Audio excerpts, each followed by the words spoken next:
So I did 1 cup rice, yeah, I have to do 2 cups water.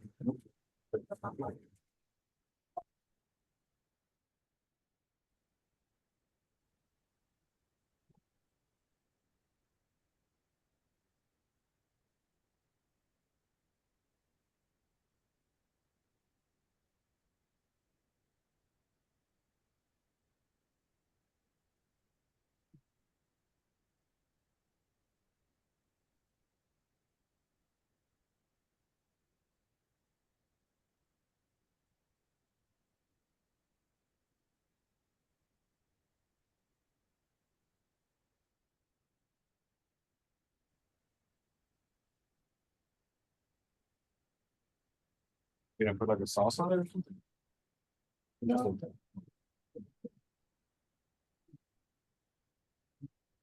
Oh, that's okay.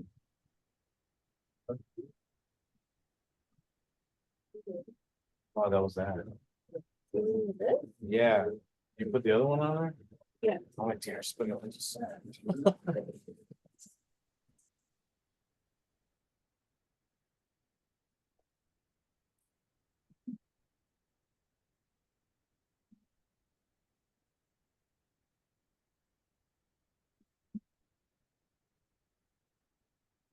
it's the same house, right?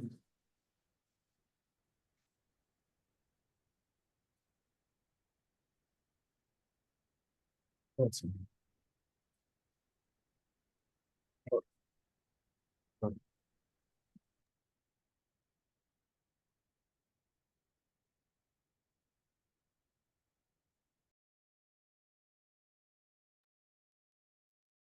Not sure if I'm the only one, but I can't hear anything.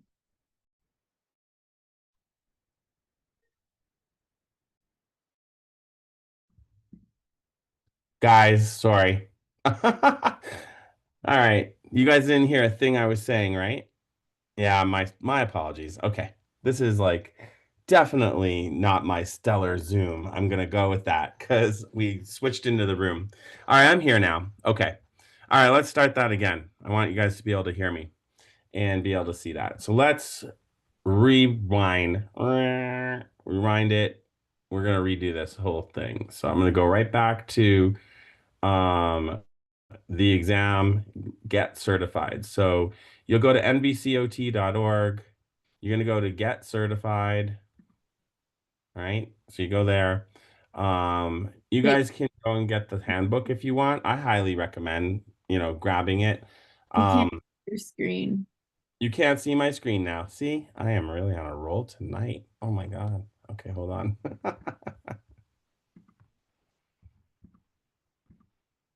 All right. This will be take three. Take three. I am now live on camera, got my mic on, and sharing my screen. Yes, wonderful. And you know what? You're probably not going to believe this, but I actually don't do this in my live sessions because I usually am not like running from one Zoom to the other. Crazy. Okay, here we go. Now that we're all on the same page, you can go to this website, NBCOT, which I said you guys already have a login. But what you're going to do is you'll go to get certified. And like I said, recommend you download this handbook. In terms of eligibility, don't worry about it because you did graduate from an accredited program in the US. So you already know you will be eligible. You've already created your account, or you should have, because you needed it to get the OTKE. So, you would have already done this, where you sign up and you click on that you were an OTA degree awarded and you continue to account information. So that you guys should have already all done. So we can kind of skip past that and go and take a look at applying for the exam. So I'm going to go back to the exam, get certified, and apply for the exam. So you click that button here and you've created your account. You can complete the online exam application, but you are going to want to click this button. This is the one that you probably heard me talk about but couldn't see. So it's requesting the DVF form from the school, this degree verification form, because you're going to fill this out and then it's going to go to Jeff and he's going to sign it and it's going to allow you to have your transcripts sent directly to them. Okay, so um, basically each program is responsible for determining if the use is appropriate for their students. I know that at CBD we do use it. So you fill it out. So it's once you've completed all your degree and graduation requirements. So basically, once you pass this course and your field work, you'll fill this out and you'll submit it and it'll go to Jeff, he'll sign it, and that will allow your transcripts to go directly to NBCOT. And then you'll be able to apply for an exam date. And we want you to get that date set. And then we'll know when you're sitting for the exam, and then you can prepare for it and you'll take it. You know that the exam is longer than the OTKE. It's 200 questions, and the practice one that you've been doing is 100. So it's a longer exam. It's a longer version of the ones that you've already been practicing. And what we'll do is we're going to go over what's on the exam after I review licensureship as well, because these are the two things that I saw in the announcement, is to kind of overview of registration and licensureship. So there are like two steps that you still have to go through when you're done your schooling. One is you have to become a registered certified OT assistant, because you can't get licensed without that. You can get a provisional license, but a temporary license, but you can't get a permanent license without it. So there's a couple of steps you have to go through in the process. And the first one is to get an exam date and to apply for that exam. And I shared with you the site where you get the DVF form. Just fill out that form, click submit. That information will then go to Jeff. He will then approve the DVF form. Your transcripts will be sent. If there's one thing I would add, I mean, you're all California residents. If any of you, and obviously because you're doing your fieldwork here, if any of you have any thoughts about going to another state to practice, I don't know if any of you are thinking about it, list those states on your who you want NBCOT to send the results to, because they will send it to as many places as you put for the initial exam results.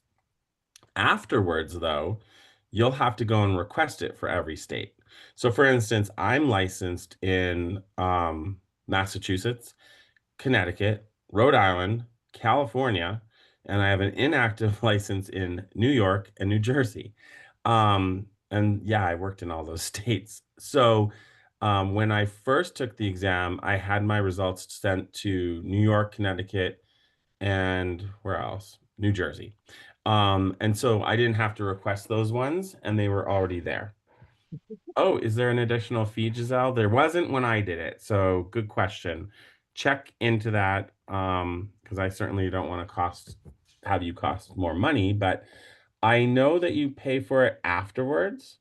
I thought that you were able to direct it to more than one state. So do you want me? I will check that for you and I'll put it up in an announcement. If I can see it on the portal, we can take a look, but well, we can do it. Let's take a look. I did not know that. When I took it, there was no fee. And I have a few people that work for me. I should say I'm the MOT program director. I also own a private practice. So I hire students, and I've got a few that are taking the exam on Wednesday next week, actually. Um, and I know she's having her results sent to both Rhode Island and Massachusetts, because I like to have them certified in, I have a clinic in both states. So I like to have them licensed in both states.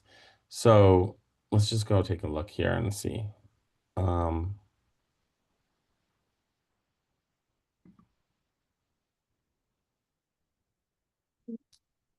yeah, I'm gonna have to take a look. Another Milton. Yeah, I hear you. Do we Oh, here, after the exam. So let's see. There might be.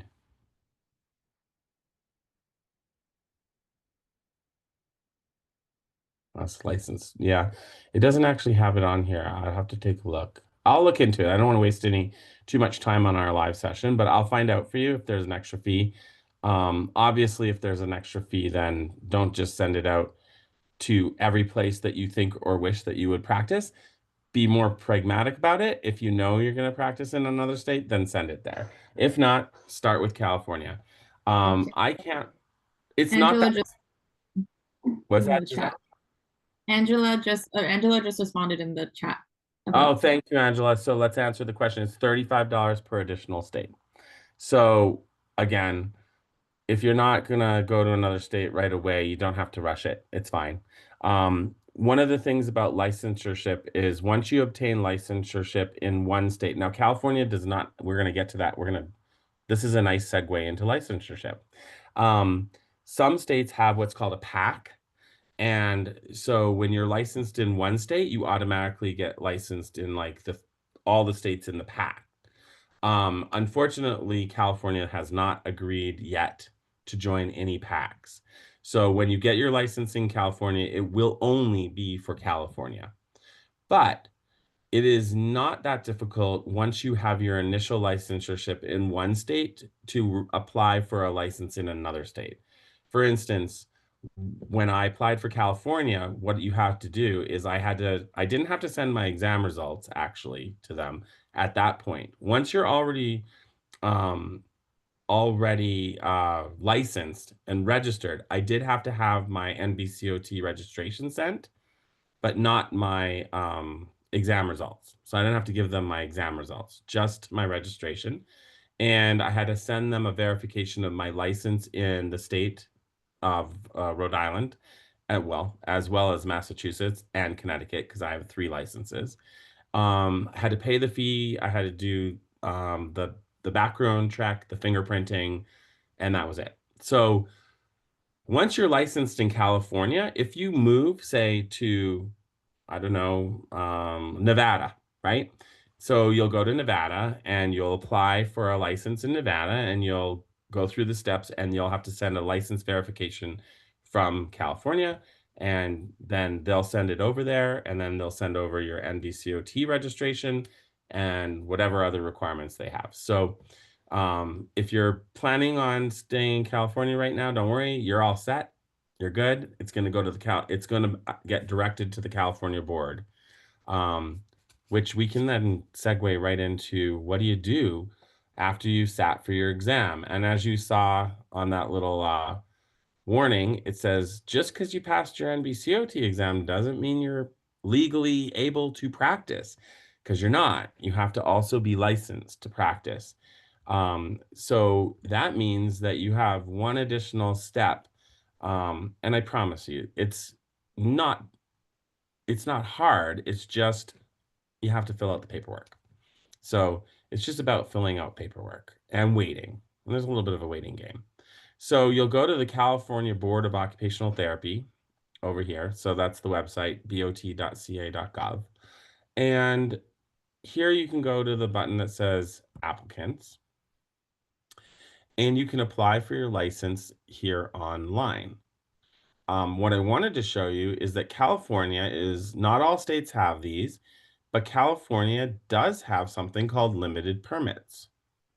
So a limited permit allows you as a recent graduate to actually practice while you're waiting for the NBCOT exam to take it and sit for the exam.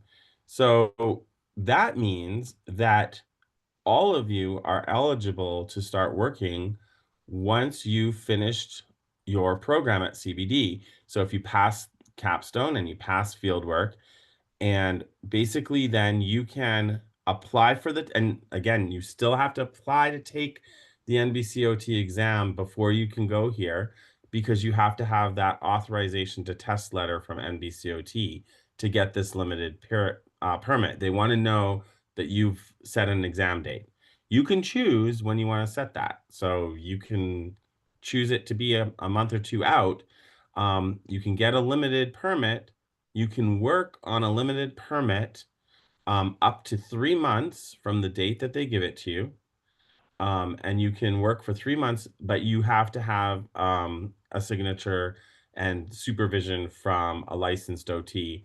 And so that requires an employer to say, yes, we'll hire you with a limited permit.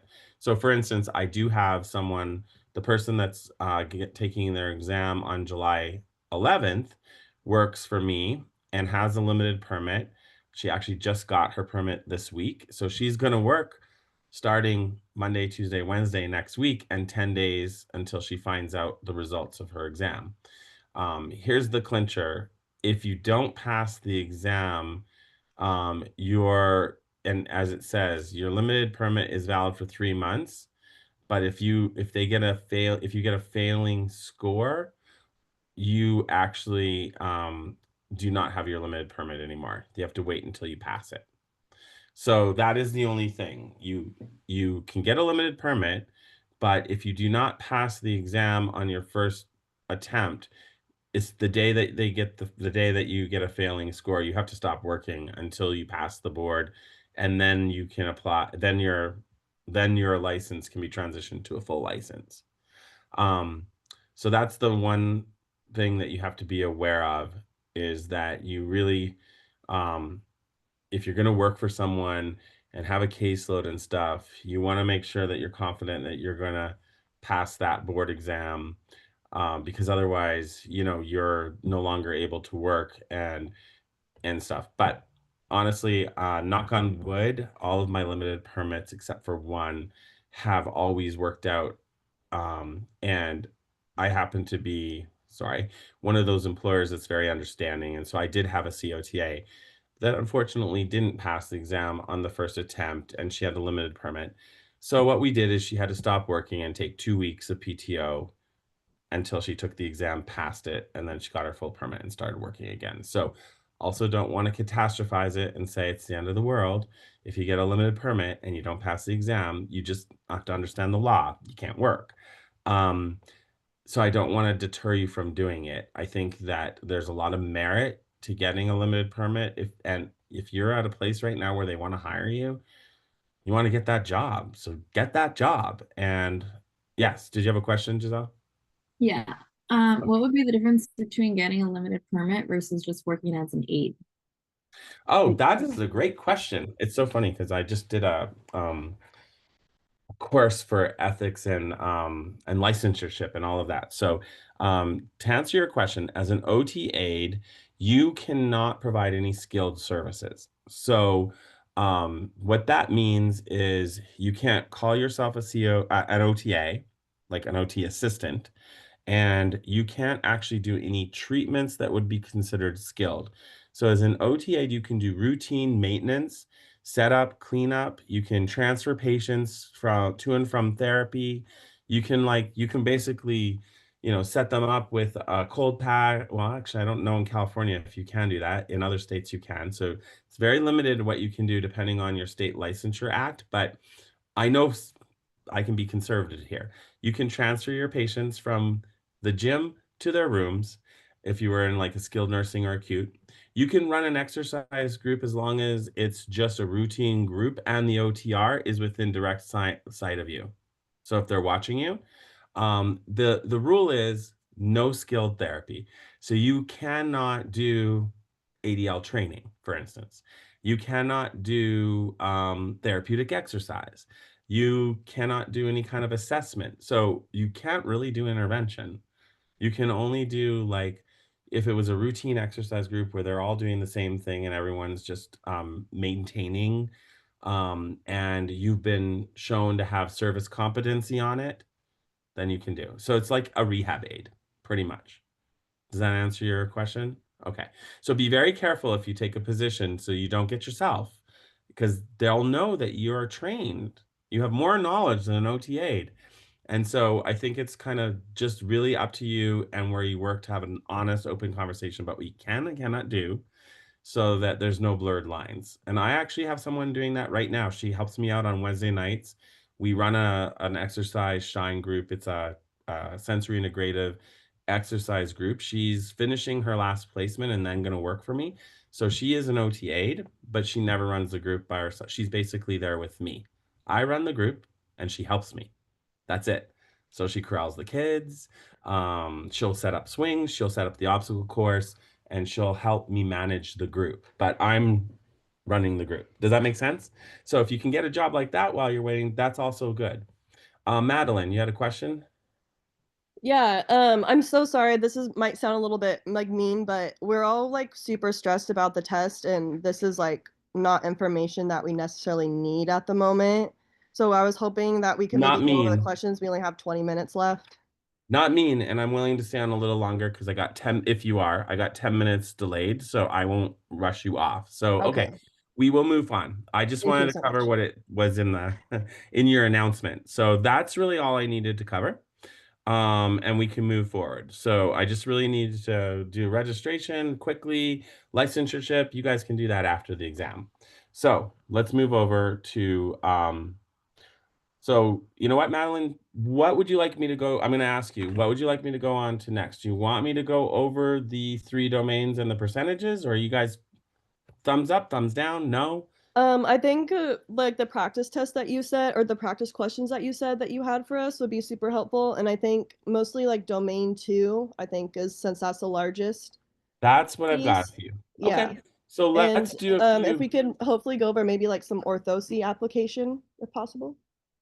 Okay, I don't know if I have any for that, but you can ask me questions and we can kind of Yes, I can do sounds it good. on the fly. So yes. Okay, Okay. cool. So let's go into right. So you're very familiar. Domain 1 is more of the foundational stuff and theory and stuff, and it's 27 questions, right? 55% of that exam is going to be interventions. So I picked out a few. What I did is I'm going to put them into I'll go ahead and put them in the chat, and then you guys can I'm going to ask people who are bold enough to answer, or you can type your answers in, and we'll go from there. So I'll take this first one here. All right. And basically what I did is I looked at your knowledge checks, by the way, for this week. Not everyone had done it, but for those of you who did, I looked at the knowledge check and I kind of picked some questions that people got wrong, and then I rewrote other questions similar. So the first one I have is, and this is an intervention one, is a COTA is working with a 2nd grade student, has trouble maintaining tripod grasp, demonstrates fatigue during handwriting tasks. Your supervising OTR recommends an intervention plan that wants a create restore approach. Which of the following best? And so that's a key word here. Best reflects the intervention approach. All right, you guys can, if someone wants to be bold enough to answer it or share in the chat what you think the answer is. Wait, can we see your screen so we can see the question, please? Oh, yeah, I put it in the, yeah. Well, here, yeah, I can do it. Hold on. This is how we'll do it. Let me do this. Instead of doing it in the chat, I'll do it a different way. I'm going to do a whiteboard because I've got a bunch of things I want to do with this too, without giving. So I'll put it on the whiteboard and then use whiteboard classic. Okay. Can you see my whiteboard? All right. So here's my first question. And hold on. I gotta make it so you can see the whole thing. There we go. All right. So here's the question.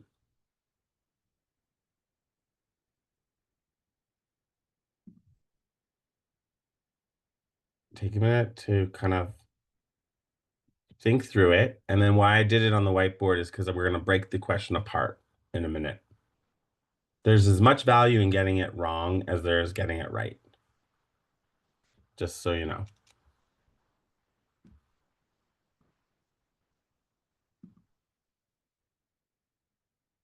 Whoops. Back to my whiteboard.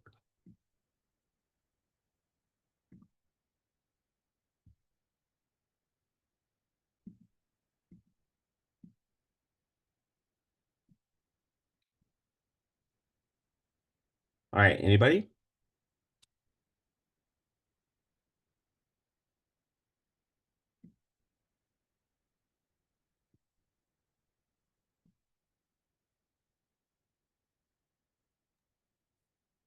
Did you have a question for us? Oh, you guys don't see it? Oh, we put our answers in the chat. Oh yeah, hold on. The problem, okay, yeah. All right. Here's your chat. Okay, let's see.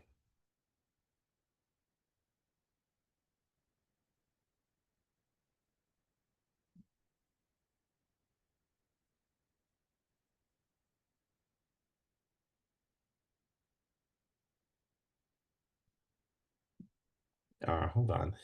This, I'm not seeing your answer. I'm not seeing your answers, and let me check it. Oh, C. Okay. Most of us answered C. Yeah, I from got what it. I got it. I only saw the one where I wrote. Yeah, C. That's right. You got it. It's C, facilitating play-based. And the reason why it is C is that targets skill development and function restoration. So it's create, restore. So, and in case you were wondering, that's domain 2, task 6. That's where I pulled that one from. All right, I got another one for you because this was another one that, and just so you know, create, restore was one of the ones that was missed on the knowledge check. That's why I chose that one. So here, we'll do another one and see how we do here.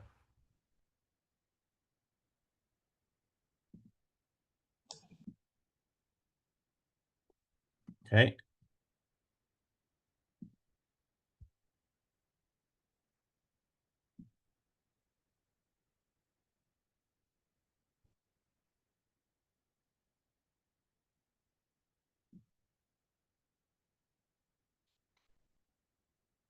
And you guys feel free to mark it up if you want. I don't care. One of the things about this is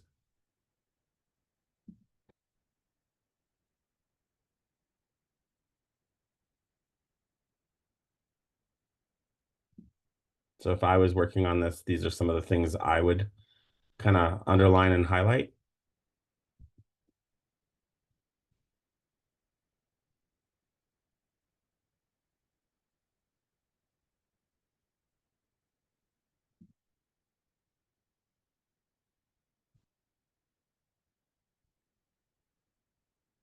All right. So any you guys started answering yet or still taking a look?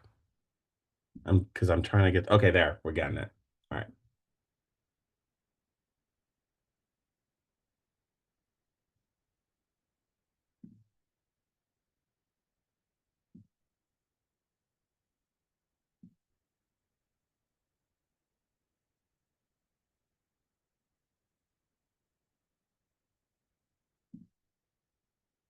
And don't be afraid to answer because I want to go through and break it down of why it is what answer it is so that we have a better understanding of what we need to focus on. So,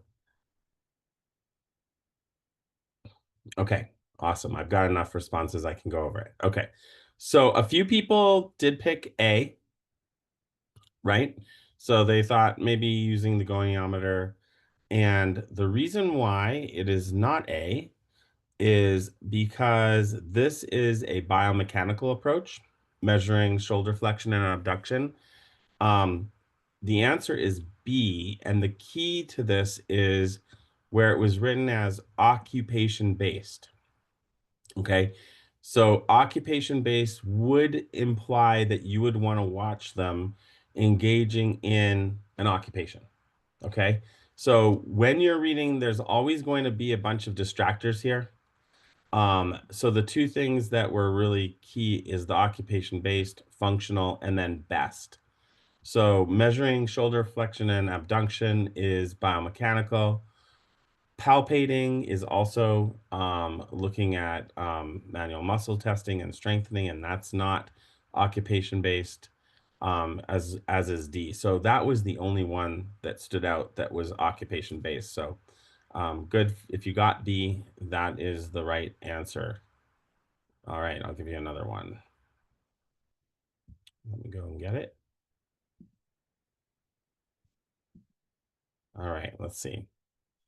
I've got another one for domain 2.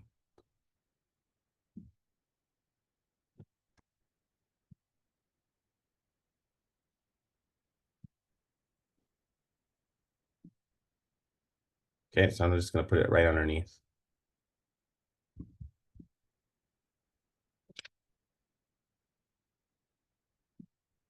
All right, so here we go.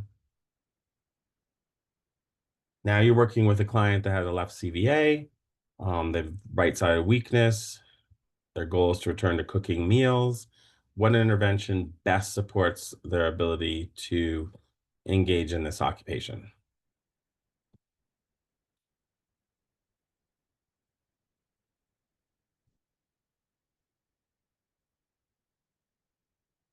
I think this one was actually pretty easy. They're not always going to be that easy, but yeah. C. I think most people are getting C, right? Yeah.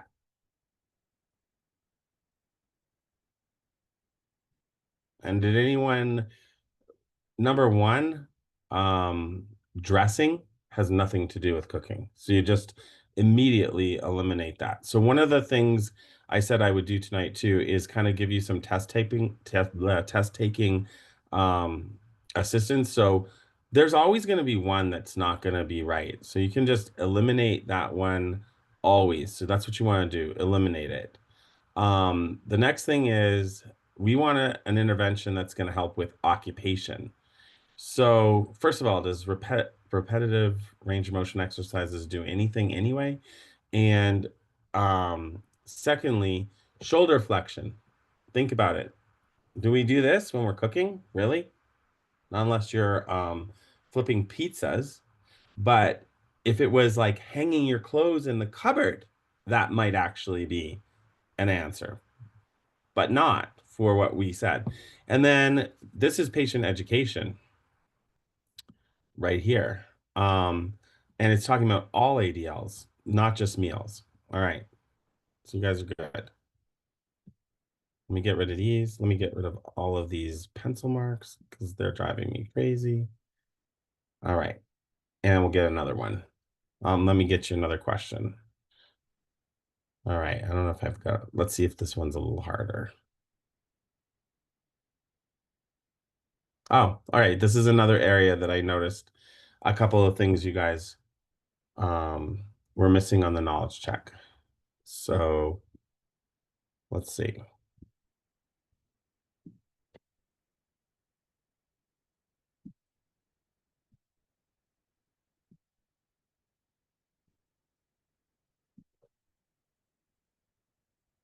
All right.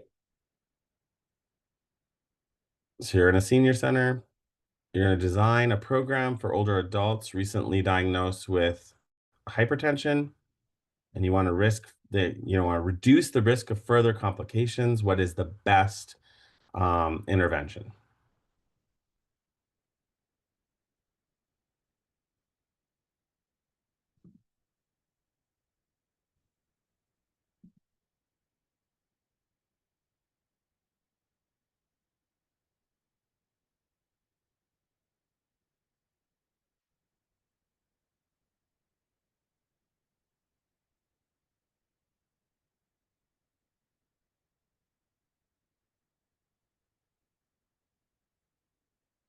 All right, so we've got a bunch of answers here, and I'm going to go over the correct answer, which is actually A.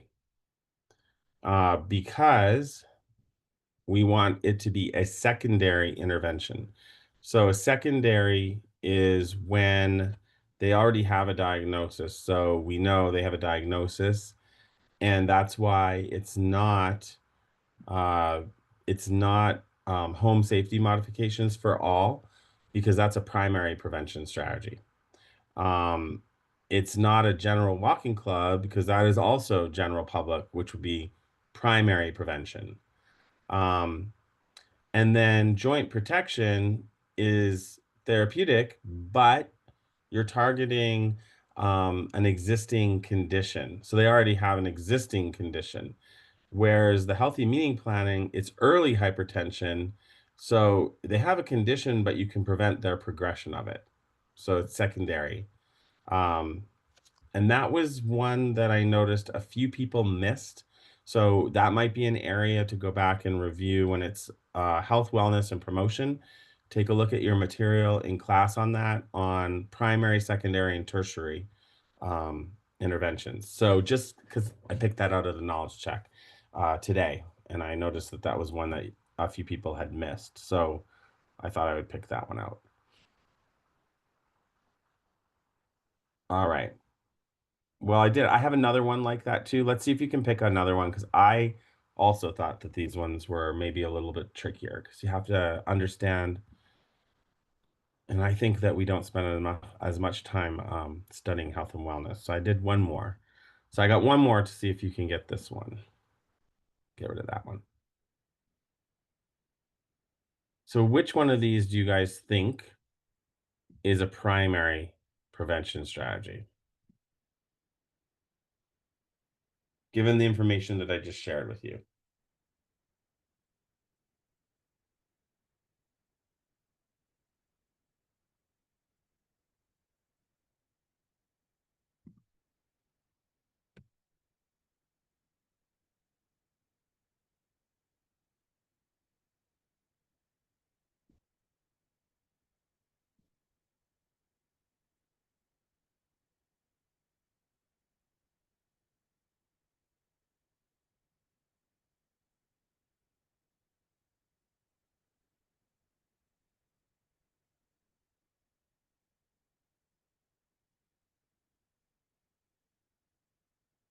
What do you guys think? Does everyone think it's A? Yes? No?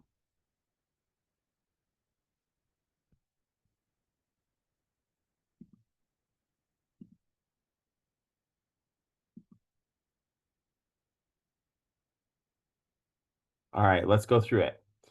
So a support group for those already diagnosed is B. They've already been diagnosed. So that's secondary. Teaching energy conservation for heart failure would actually be heart failure is a result of hypertension. So that's an existing condition. That's tertiary. Blood pressure monitoring for individuals with cardiovascular risk factors is a secondary prevention. So the correct answer was A. So this one was different because the last one was looking for secondary and this one was for primary. So this is aiming at preventing hypertension in the first place. So in that, you want it open to everyone and they don't really need to have, in fact, you hope they don't have a diagnosis because you're trying to prevent it in the first place. So that's primary prevention. It would be like doing a nutrition group for children in elementary school to prevent obesity, right? You want to catch them before you have an obesity problem versus running a nutritional program for children that are overweight. That would be secondary already because they are already overweight. And then if they had diabetes because they were overweight, now you're tertiary. Does that make sense? Primary, secondary, tertiary. Okay. All right. Let's do, I think I hopefully that'll help you with that area because I noticed that. All right. So let's see. All right, I'll do. And by the way, I didn't tell you guys, but I am a peds therapist, so I love my peds question, and I'm trying not to use too many of them with you guys tonight because I'm trying to be really fair. And so far, I haven't given you very many. So here's a peds one because I got to be true to who I am. I'm a peds person. So I'm going to give you one.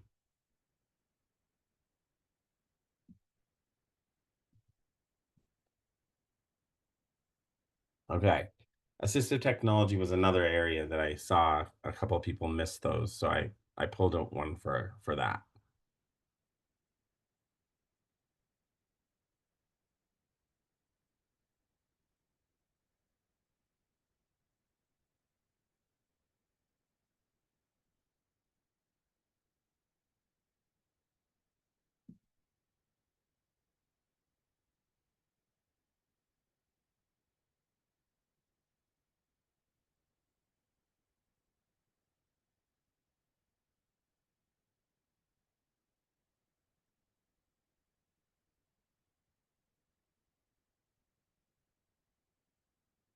right.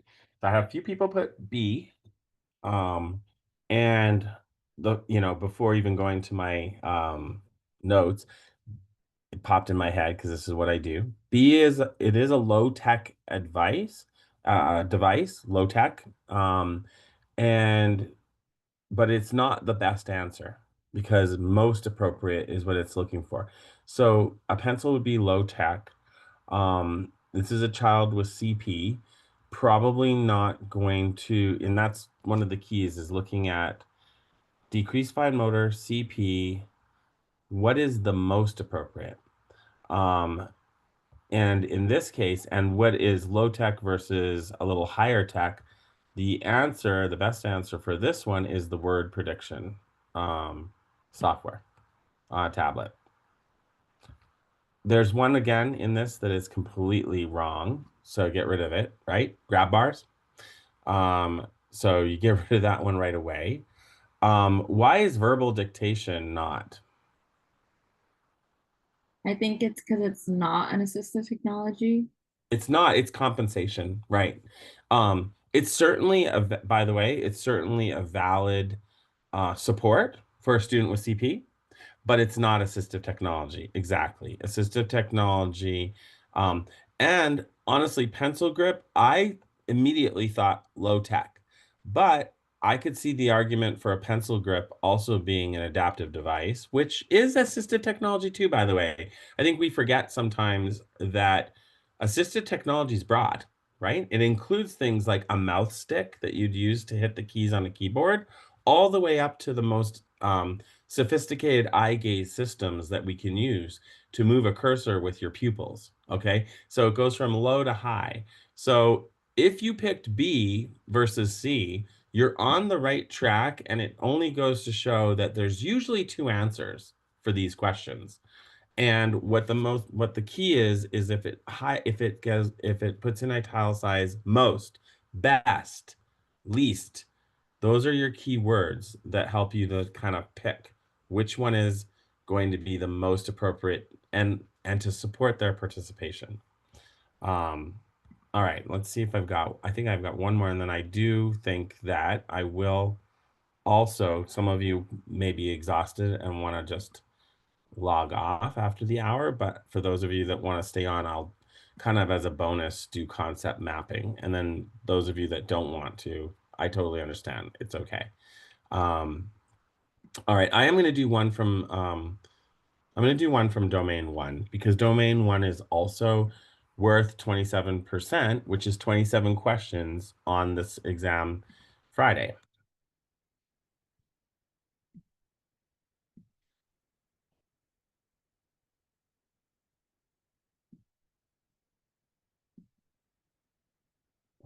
So this one is from domain 1. And I just want you guys to know they love asking questions on the OTPF. They love it. So you definitely want to know your OTPF inside and out.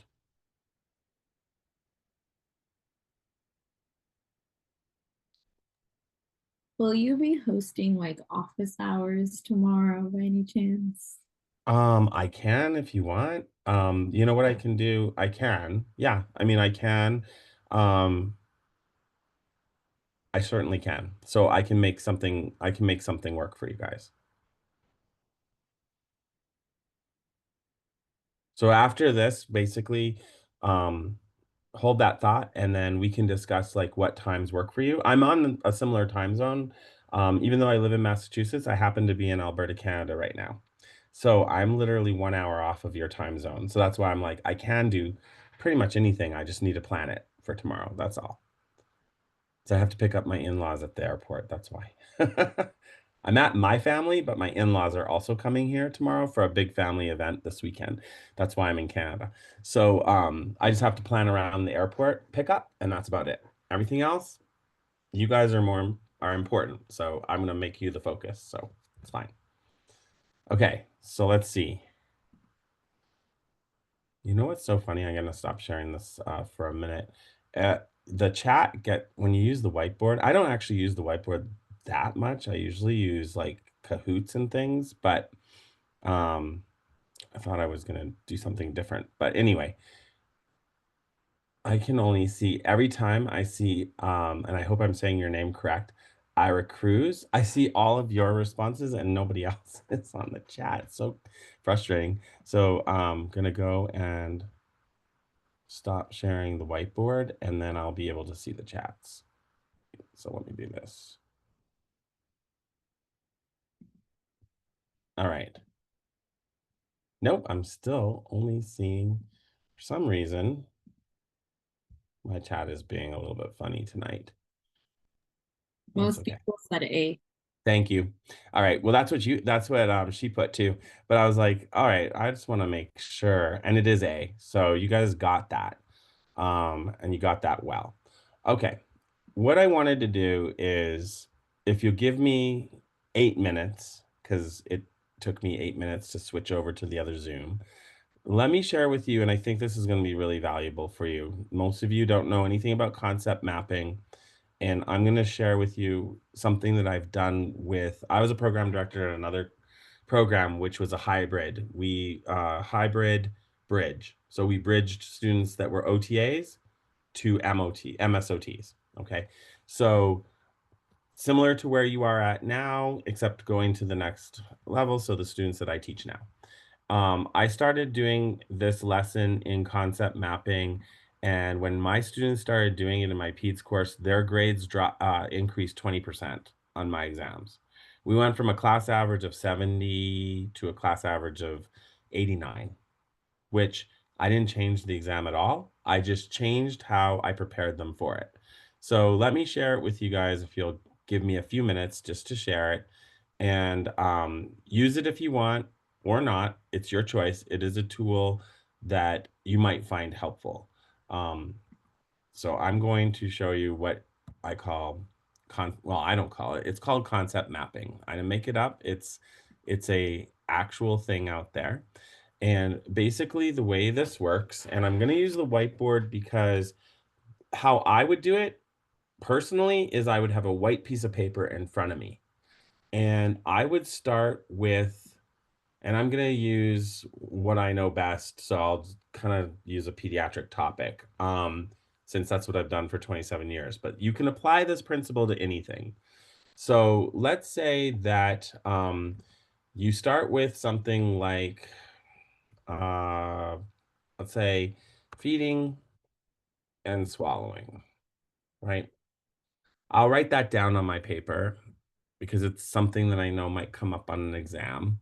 And I do know you had questions on this because I saw one where you're observing a client and food's falling out of another client's mouth and it's asking what stage they're having trouble with. So I know you take a little bit of this in your curriculum.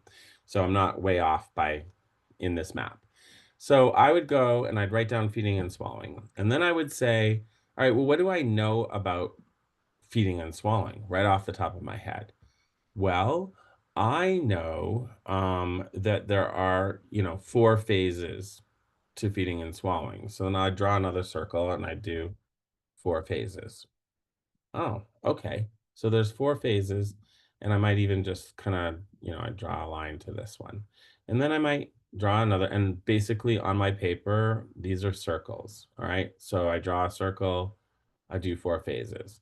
And then inside this circle, I'm going to actually say, do I remember what those 4 phases are? Oh, oral prep, oral, pharyngeal, and esophageal. Oh, okay. I know those. Okay. So do I have to study them? Maybe not. I remembered it. Okay, but what else do I know about it? Ooh, I know. Let's go out. Let's go from here and say, what's the oral prep phase? Oh, okay. And then I would write down everything, that I know about the oral prep phase. So that's chewing and lip control.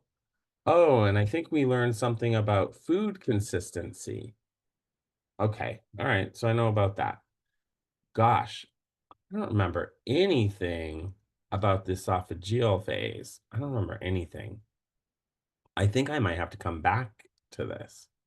So I might circle it or highlight it or do something because I'm now identifying gaps in my knowledge. because if I can't write it down on a piece of paper and draw a line to it and label it and then either verbally say it, that's an area I have to go back to my book and I need to study it. But I don't need to study the other stuff because I already know it. The next thing you can do with this concept map is, what kind of questions would I be asked? What kind of diagnoses happen, did we learn about with feeding and swallowing? Oh, we learned about, let's see, we learned about CVA. They have trouble with this. Oh, what else? Children with CP. They have trouble with this. Okay, well, what else? Oh, what about a child with low tone? What would they look like? Oh, a child with low tone? Okay, they're going to have open mouth. Oh, what's that? Oh, food's falling out. Okay, so basically, I would have this map, and you can see that everybody's map's going to look different. So my map looks different than your map, and you're drawing circles and connecting the dots on your paper. And at the end of the day, what you're doing is linking knowledge. You're linking what you know to what you don't know. Secondly, these connections are what's going to help the answers jump out at you on an NBCOT type question, because you know they build questions this way. They build questions with a client, they build questions with an intervention, and they build questions with a client factor or performance skill. And then they ask you for the best. So if you study it in terms of linking knowledge this way, you're going to have a better chance of your memory kicking in, because we remember things in loops. And it's called consolidation. How do you remember stuff? You remember stuff by linking it to prior knowledge. Okay, so I'll do one other map because this is just one. Let me show you another one because I like to do them and they're all going to look a little different. So, I mean, you guys must have learned about early intervention, right? Did you learn about early intervention in your program? Okay, so early intervention. All right, well, what kind of kids do you see in early intervention? You probably see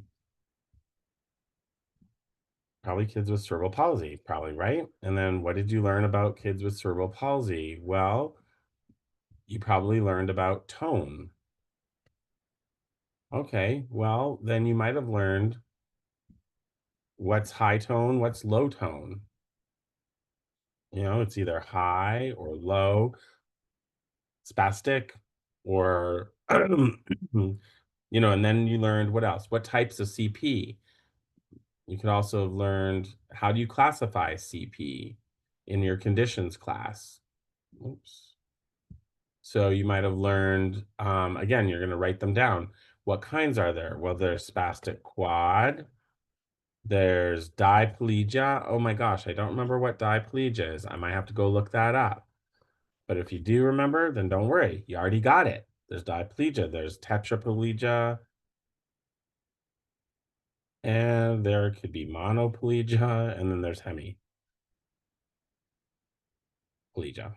And also there's other ways. They also have athetoid. I don't know if you learned that. They don't use that as much anymore, but you might have.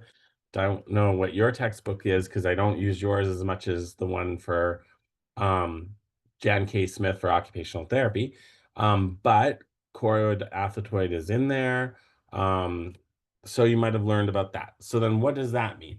Okay, well then what types of things do we do with this? We do neurological kind of treatments, right? So you can then go to, oh, NDT. Do I know anything about NDT? What is NDT?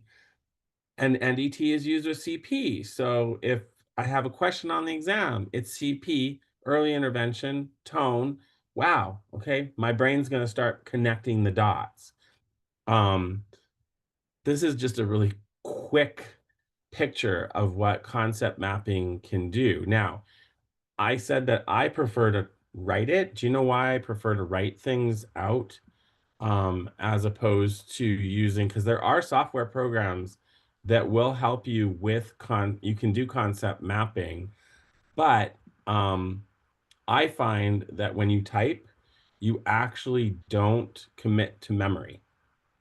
So when you're studying, let's say you're reading your stuff, and honestly, try it.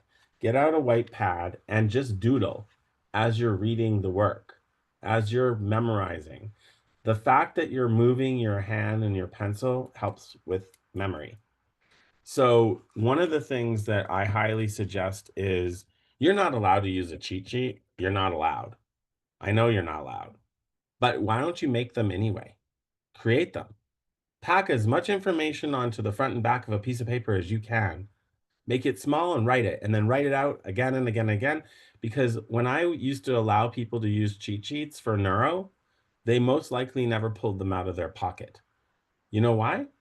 They tried to get so much on there that by the time they wrote the information neatly into little squares and stuff, that they already memorized it because they had written it out so many times.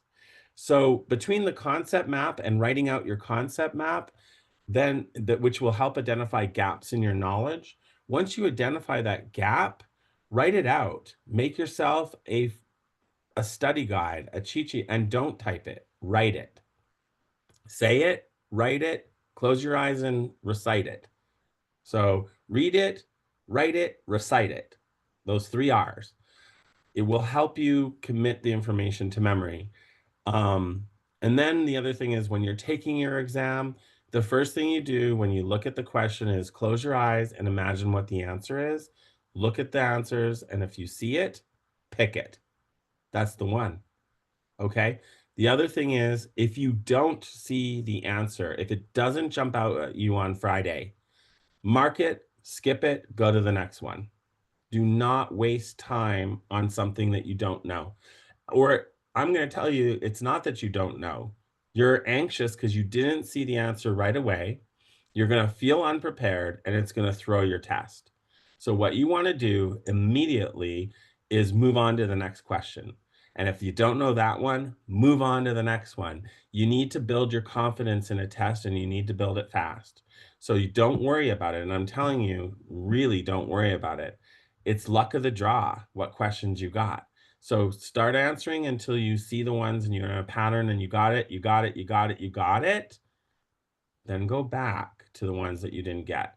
It'll not only buy you time so that you don't run out of time, but the way your memory works is as you're building confidence and getting the other answers, it's going to start, your brain is going to start activating. And you will most likely be, oh my gosh, that number one, I know what the answer is. So you can go back, jump back to it. So multiple choice doesn't have to be linear where you go 1 through 100. You could go 1 through 10, hit 8 of them, go up to 20, and then go back to 1 because you remembered what the answer is, then go back to where you left off. Okay, so it doesn't, I don't want you to look at it as you have to answer it before moving on. I think that's where people run out of time on a multiple choice test, and they can certainly be their worst enemy, right? And so you do not want anxiety to kick in. It will kill your ability to take the test. So absolutely, my best test taking strategy is go close your eyes when you look at the question, or cover the answers with something. Look at them, you see the answer, mark it. You don't see the answer, skip it. Go to the next one. And that's how you approach it. And write down, I think you're allowed to have a whiteboard. Write down the ones you have to go back to. Maybe a key word in it. Maybe you know it's A or B, so you write down A or B. Take a little note, move on. Then go back to it. That way you won't run out of time. You also won't get stressed, and you'll build up a little bit of your test taking confidence as you're getting the right answers. And the other thing is just get a good night's sleep before. Don't do something the night before. Have a nice dinner, get a good night's sleep, and your test performance will be better.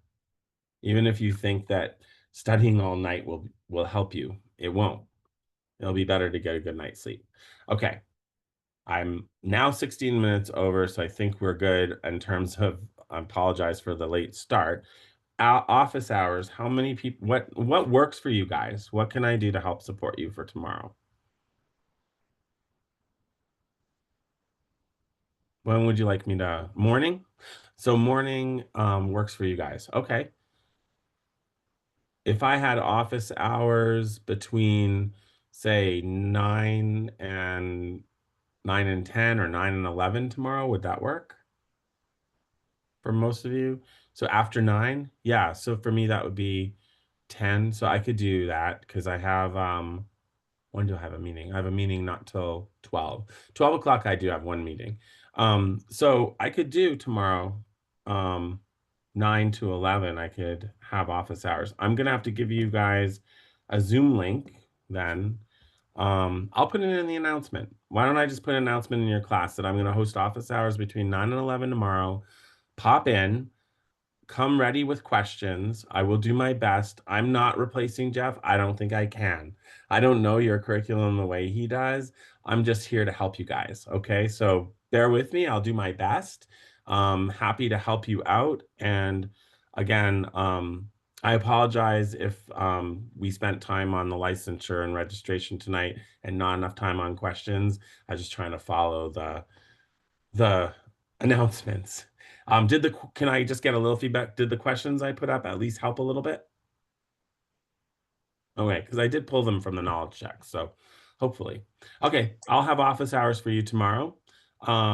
Wait, it 9 was to- very helpful and I liked how you described it in detail, like the reasoning after. Okay, good. That was my goal. And Also, Dr. thank you Fox- for the mapping. That was great. I think I might use that for some things that I still have to touch base on. Okay, awesome. Dr. Foster had a family emergency, so he's not gone. He'll be back. We're just giving him some time. And I don't want to get into too many details because I'll let him tell you all about it when he's back, right? So, but we're just kind of helping out and pinching in all across because that's what we do. We may be from two different programs, but we're all OTs, right? So I look at it as like CBD is a whole family, and when one of us needs help, you know, I do it for all my faculty too. Someone had a surgery, I'm like, I jump in, I do their live session. So I actually offered, I'm like, nope, let me go in tomorrow night. I knew I was going to be in Canada, and I'm like, no problem. I'm going to pop into your class and I'm going to help you out. And a little rockier than I thought it would be with our Zooms, but that's okay. And then my whole fiasco with the camera. And anyway. Definitely, if you come to the MOT, I'm a lot more polished than that, I promise you. So I will put an announcement out with my link. I'll be on tomorrow from 9 to 11. We can problem solve. We can do more of what we did tonight. I'm going to be there for you. So if you come in, bring your questions, come to me with what you want to get out of it. Okay? And we'll see you guys if I do tomorrow. If not, good luck on Friday. All right? I hope that some of my tips help you guys out. Have a good night, guys.